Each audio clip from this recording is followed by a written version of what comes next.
بسم اللہ الرحمن الرحیم نحمدہ ونصلی علی رسولہ الکریم اما بعد۔ آج ایک اہم موضوع اور اس کا حل آپ کے سامنے رکھنے کی کوشش کروں گا۔ وہ موضوع ہے خاندانی مسائل۔ تقریباً ہر دوسرے تیسرے گھر میں گھریلو ناچاکیاں اور ان کے مسائل موجود ہیں۔ ان کا حل تلاش کرنے کے لیے انسان کبھی دائیں جاتا ہے، کبھی بائیں جاتا ہے، کبھی کسی کے پاس، کبھی کسی کے پاس، کبھی کسی کے پاس۔ بحیثیت مسلمان ہونے کے مجھے کیا کرنا چاہیے؟ پہلا حل خاندانی مسائل کا وہ کیا ہے؟ بحیثیت مسلمان ہونے کے مسلمان اپنے ہر مسئلے کا حل اپنے مذہب میں تلاش کرتا ہے۔ اب یہ خاندانی مسائل ہیں، ان میں عمومی طور پر شوہر اور بیوی کی ناچاکیاں، اولاد اور والدین میں جھگڑے، نا اتفاقیاں، یہ ایک عموم سا بنتا چلا جا رہا ہے۔ اس کے حل کے لیے کیا کرنا چاہیے؟ پہلی بنیاد کیا ہونی چاہیے؟ سب سے پہلی بات جس کو میں نے آج آپ کے سامنے رکھنا ہے وہ ہے دعا۔ جب تک ہم اللہ سے دعا نہیں مانگیں گے، اللہ کے ساتھ اپنا تعلق قائم نہیں کریں گے، یاد رکھیے گا کسی بھی مسئلے کا پائیدار حل ملنا ہمارے لیے ناممکن ہے۔ دعا کے علاوہ، اللہ سے تعلق کے علاوہ ہم ہر جگہ سے اس کا حل تلاش کرنے کی کوشش کر رہے ہوتے ہیں جس میں ناکامی کا سامنا کرنا پڑ رہا ہوتا ہے،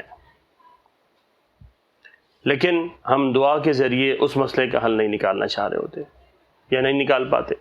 میں آپ کے سامنے ایک حل رکھنے جا رہا ہوں۔ اب اگر ہم دعا کی طرف جائیں اور دعا کو دیکھیں تو دعا کے بارے میں رسول اللہ صلی اللہ علیہ وسلم نے فرمایا، الدعاء هو العبادہ، اصل عبادت ہے ہی دعا۔ الدعاء مخ العبادہ، دعا جو ہے یہ عبادت کی مخ اور مغز ہے۔ الدعاء سلح المؤمن، دعا مومن کا ہتھیار ہے۔ یہ تین بنیادی احادیث دعا کے حوالے سے ہمیں سامنے رکھنی چاہیے۔ دعا مومن کا ہتھیار ہے، ہر شر سے بچنے کے لیے، ہر فتنے کا مقابلہ کرنے کے لیے، ہر مسائل کے حل کے لیے مومن کو دعا کا ہتھیار اختیار کرنا چاہیے۔ وہ دعا کو اپنا ہتھیار بنائے اور اللہ کے سامنے پیش ہو جائے۔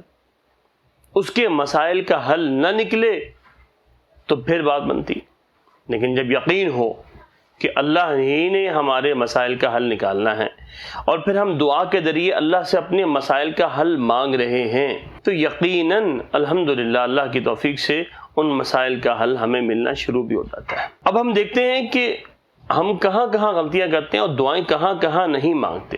خاندانی زندگی جب شروع ہوتی ہے وہ شوہر اور بیوی کے رشتے میں منسلک ہونے سے شروع ہوتی ہے۔ اب اس سے پہلے کہ زندگی شروع ہو، عورت اور مرد شوہر اور بیوی کے رشتے میں منسلک ہوں، کیا ہمیں دعا اللہ سے مانگنی چاہیے نہیں مانگنی چاہیے؟ دو عمومی دعائیں ہیں وہ آپ کے سامنے رکھنے جا رہا ہوں، اور یہ ایک نبی کی دعا ہے اور ایک ایمان والوں کی دعا اللہ رب العالمین نے ذکر فرمائی ہے۔ ایک سورہ قصص کے اندر موجود ہے، جناب موسیٰ علیہ السلام کی دعا۔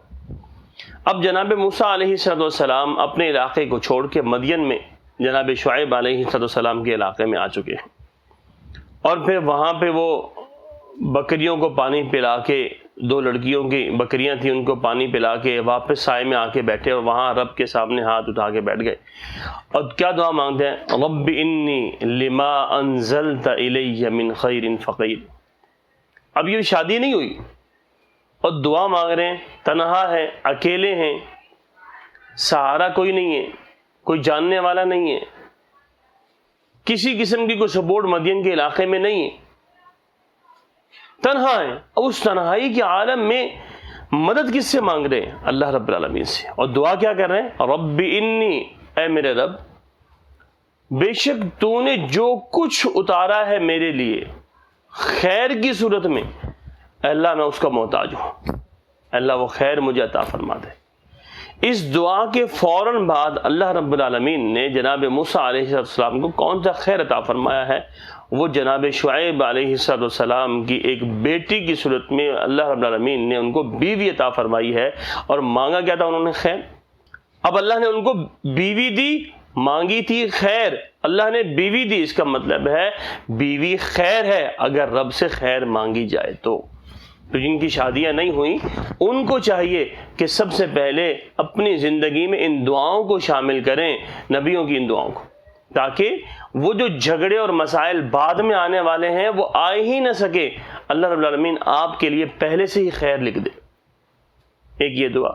ایک دوسری دعا جو سورہ فرقان کی ہے، ہمارے استاد شیخ العیار رحمۃ اللہ علیہ فوت ہو گئے. جب ہم درجہ ثالثہ میں پڑھتے تھے تو اس زمانے میں شیخ العیار رحمۃ اللہ علیہ مفسر قرآن تھے. انہوں نے فرمایا تھا کہ بیٹا یہ دعا ہر تشہد کے آخر میں سلام سے پہلے پڑھا کریں. الحمدللہ میں نے یہ دعا اس وقت سے یاد کی تھی اور اب تک پڑھتا ہوں، نوافل میں بھی، سنن میں بھی، فرائض میں بھی. آپ سے بھی کہتا ہوں کہ اس دعا کو اپنی زندگی کا حصہ بنائیے. وہ دعا کیا ہے؟ ربنا هب لنا من ازواجنا وذریاتنا قرۃ اعین واجعلنا للمتقین اماما. اے ہمارے رب، عطا کر ہمیں ہماری بیویوں میں سے، ہماری اولادوں میں سے ہماری آنکھوں کی ٹھنڈک. اب جو بندہ روٹین کے ساتھ روزانہ جب اللہ کے سامنے کھڑا ہوتا ہو اور یہ دعا مانگتا ہو تو مجھے بتائیے کہ کیا بیوی کی صورت میں اللہ اس کو آنکھوں کی ٹھنڈک عطا نہیں فرمائے گا؟ اولاد کی صورت میں کیا اللہ اس کو آنکھوں کی ٹھنڈک عطا نہیں فرمائے گا؟ تو پھر کیا بیوی اور شوہر کے جھگڑے ممکن ہو سکیں گے؟ کیا اولاد اور والدین کے جھگڑوں کا کہیں تصور ہو سکے گا؟ کیونکہ دعائیں زندگی میں شامل نہیں ہیں، اس لیے سب جھگڑے بھی کھڑے ہوتے ہیں. یہ دو عمومی دعائیں، ان دعاؤں کو اپنی زندگی کا حصہ بنائیے، جہاں تک ہو سکتا ہے حصہ بنائیے. رسول اللہ صلی اللہ علیہ وآلہ وسلم نے ہمیں پوری شریعت، پورا زندگی کا لاہ عمل عطا فرمایا. اس زندگی کے لاہ عمل کو ہمیں اختیار بھی کرنا چاہیے کہ اللہ ہمیں اپنی پناہ میں لے لے، ان شیطانی عملوں سے ہمیں بچا لے. ہمارا خاندان ڈسٹرب نہ ہو، ہمارے فیملی لائف جو ہے وہ ڈسٹرب نہ ہو، ہمارے معاملات خراب نہ ہوں. دعائیں ہماری زندگی میں ہوں گی تو ہم ان شرور سے بچ سکیں گے. اگر دعائیں ہماری زندگی میں نہیں ہیں تو پھر یاد رکھیے گا ان شرور سے بچنا ہمارے لیے آسان معاملہ نہیں. دعائیں اپنی زندگی کا حصہ بنائیے. فرائض کے بعد دعاؤں کو پڑھیے. نماز اور اذان کے بیچ میں موقع ملے دعائیں مانگیے اللہ سے. سجدے میں اللہ سے دعائیں مانگیے. رسول اللہ صلی اللہ علیہ وسلم نے فرمایا کہ بندہ جب سجدے میں ہوتا ہے تو اللہ کے سب سے زیادہ قریب ہوتا ہے. سب سے زیادہ قریب انسان سجدے میں اللہ کے قریب ہوتا ہے. اور آپ صلی اللہ علیہ وسلم نے فرمایا کہ اس سجدے میں آپ اللہ سے مانگیے، بے تحاشا مانگیے، کیونکہ آپ قریب ہیں اللہ کے. جب اللہ سے آپ سجدے میں مانگیں گے، رو رو کے گڑ گڑا کے مانگیں گے تو محترم بھائیوں، محترم بہنوں، تو کیا اللہ رب العالمین ان تمام مسائل کا حل ہمارے سامنے نہیں رکھے گا؟ میں ایک چھوٹا سا مسئلہ ایک واقعہ آپ کے سامنے شیئر کرنے چلتا ہوں. ایک صاحب ملے مجھے، کہنے لگے کہ میری بیوی جو ہے وہ کئی سالوں سے میکے میں ہے اور گھر نہیں آ رہی، تو آپ مجھے ٹائم دیں اور میرے سسرال چلیں اور ان کو سمجھائیں، بتائیں، شاید وہ جو ہے میرے گھر واپس آ جائے. میں نے ان سے پوری سٹوری ان کی سنی تو میں نے ان کو اس کا حل دیا. میں نے کہا دیکھیں وہ بھی ہم کام کر لیں گے انشاءاللہ، لیکن آپ ایک کام پہلے کیجیے. کہنے لگے کیا کام کرنا ہے؟ میں نے کہا آپ کتنے سالوں سے پریشان ہیں؟ کہنے لگے میں کئی سالوں سے پریشان ہوں کہ میری بیوی مجھے نہ میرے گھر آتی ہے نہ مجھے بچوں سے ملنے دیتی ہے. دونوں معاملات ہیں، نہ خود وہ گھر آتی ہے نہ مجھے بچوں سے ملنے دے رہی ہے. میں نے ان سے کہا، میں نے کہا آپ نے فجر کی نماز کتنا عرصہ ہو گیا جماعت سے نہیں پڑھی؟ تو انہوں نے بتایا کافی عرصہ ہو گیا میں نے فجر کی نماز جماعت سے نہیں پڑھی. میں نے کہا آج سے آپ کوشش کریں فجر کی نماز بھی جماعت سے پڑھیں اور تہجد میں اللہ سے مانگنا شروع کریں. آپ پریشان ہیں نا؟ کہہ رہے جی. میں نے کہا آپ تہجد میں اٹھیں، خاص کام کے لیے خاص وقت ہوتا ہے.